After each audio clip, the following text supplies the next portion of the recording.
Hello student, so today we will continue with our chapter called classification of plant. Yesterday we have seen the five kingdom classification by Whitaker. So today we are going to understand about the classification of plant on the basis of different criteria. Okay, so here these are the criteria for the classification of plant. So the first criteria for the classification of plant is the presence or absence of organs. Whether the organs of the plants which are present or absent, on that basis plants are classified. Like lower plants or lower plants, they do not have some organs that which are present on the higher plants, like they have vascular bundles like xylem and phloem, but lower plants they do not have xylem and phloem. That's why on that basis plants are divided into following types. So the criteria for classification of plant is the presence or absence of organs.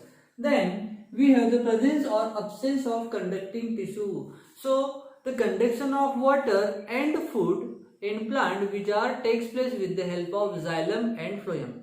Xylem helps in conduction of water and phloem tissues they help in conduction of food from one part of the plant to the another plant, and the transportation of water starts from the root to the shoot of the plant. So this conduction of plant and food are conducted by the conducting tissues called xylem and phloem. So on that basis, whether the plant to present xylem and phloem, they are of following types. So they are divided into two different categories on the basis of whether the organs like conducting tissues like xylem and phloem which are present or not. Okay, so the third criteria for the classification of plant is the presence or absence of seed. Whether the plants they do bear seeds or not, on that basis again plants are classified. So these are nothing but the criteria by which the plants are classified into different categories.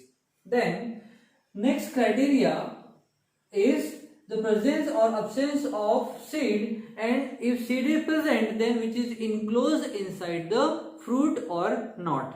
On that basis again plants are classified, as we are going to understand now here. Then the fourth criteria for the classification of plant is if the seed bears single cotyledon or two cotyledon. On that basis again plants are classified into monocot and dicot. Then we have the presence or absence of flower. See, the flower is nothing but the organ, which is the flower, which is the sexual part of the flower. That means the flower is responsible for the formation of seed. Okay, so whether this organ, that is the flower, which is present or absent on that, see here we are seeing the presence or absence of organ. So the organ of the plant is nothing but the flower. So flower whether present or absent of the plant, on that basis they are divided into two categories called cryptogams and phanerogams. If the flowers are present, on the plant, then they are called as phanerogams. If flowers are absent, then they are called as cryptogams. Okay, now then we have the presence or absence of seed. If seed is present, it is enclosed inside the fruit or outside the fruit. On that basis they are divided into gymnosperm and angiosperm.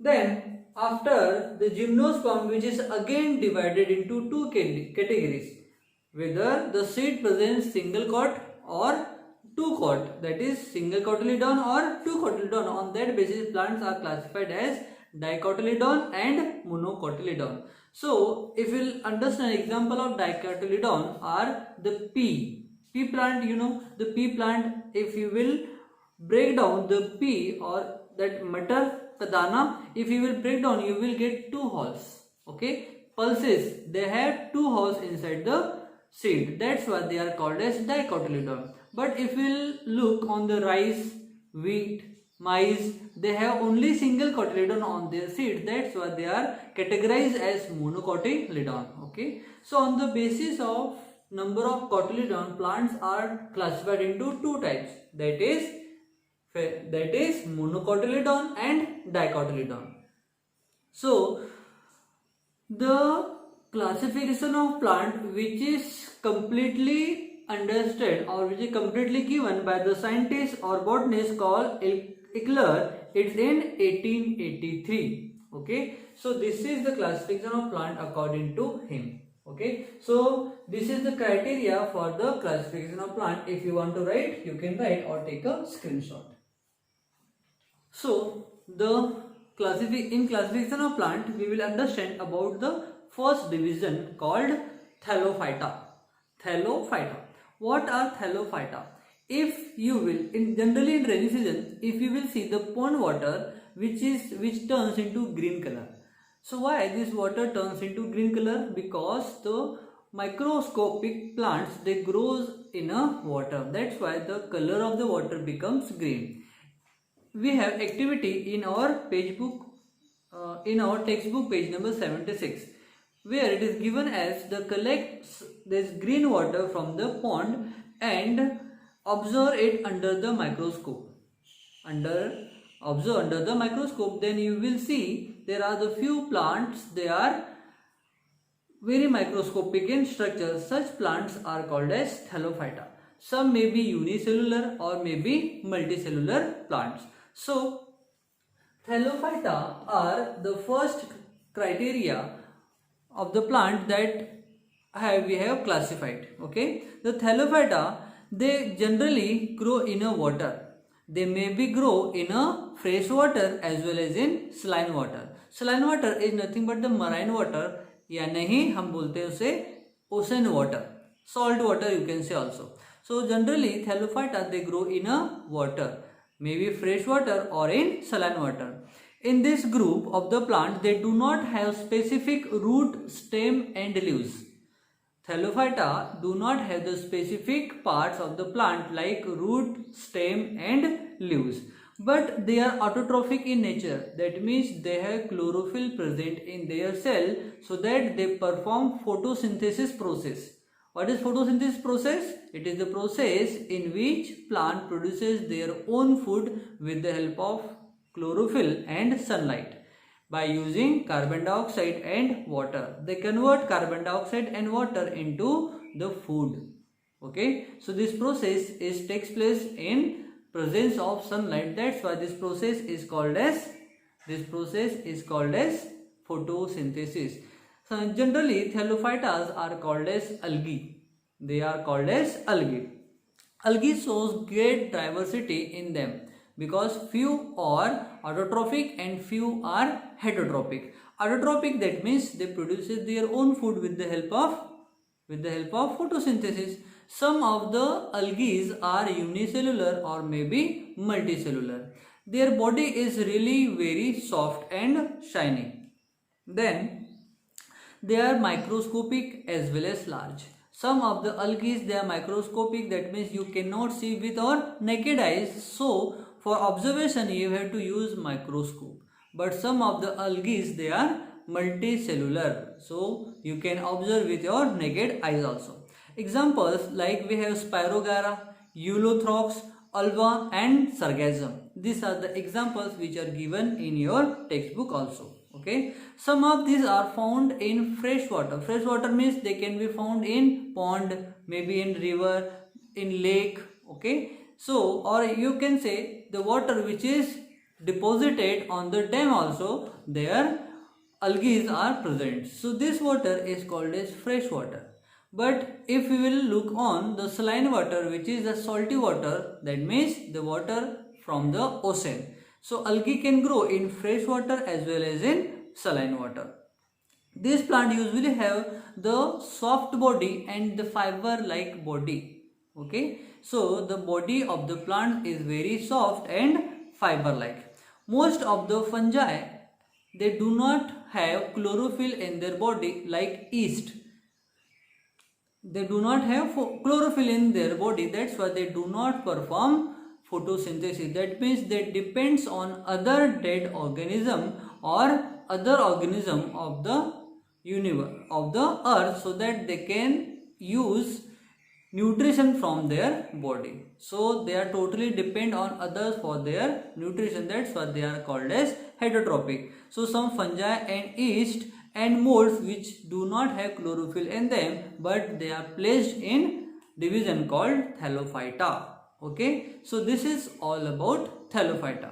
So now we will understand next part, which is called Bryophyta.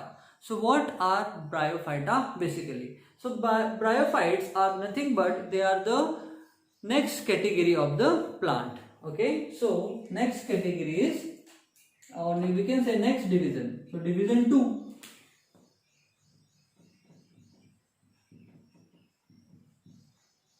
Division 2 is called Bryophyta.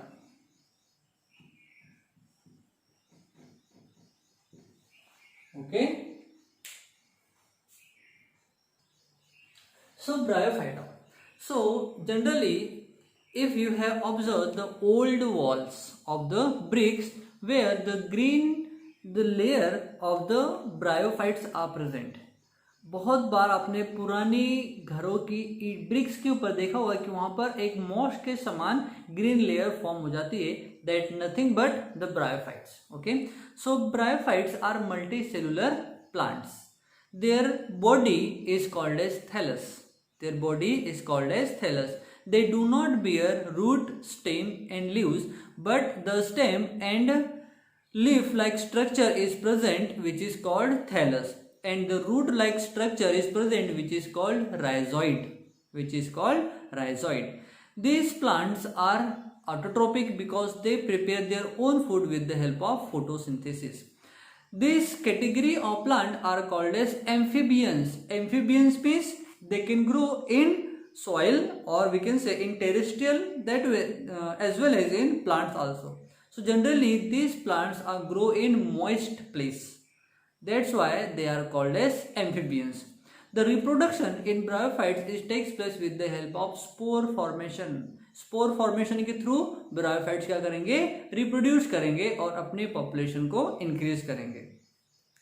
Bryophytes plant, they do not bear conducting tissues like xylem and phloem for the conduction of water as well as food, because the plant height is really, or we can say the plant height is really very small. That's why they do not require xylem and phloem for the conduction of water as well as food. Example of these plants is moss that you have observed on the bricks of the old walls. Okay, then we have Markensia, we have Anthoceros and Riccia are the example of Bryophyta. Okay, so this is the very important part of the study, because these bryophytes are helps in soil erosion also. Generally these bryophytes are grow in a hard surface, and their rhizoids they use to grow in a hard surface, and the hard surface, the upper layer of the hard surface become loose, and they starts soil erosion. Okay, so the bryophytes generally they help in soil erosion, or we can say the formation of soil. Okay, so this is all about Bryophyta. Now we will look about the Pteridophyta, which is the third division of the classification of plant. So we will write Pteridophyta. Division 3. Division 3 is Pteridophyta.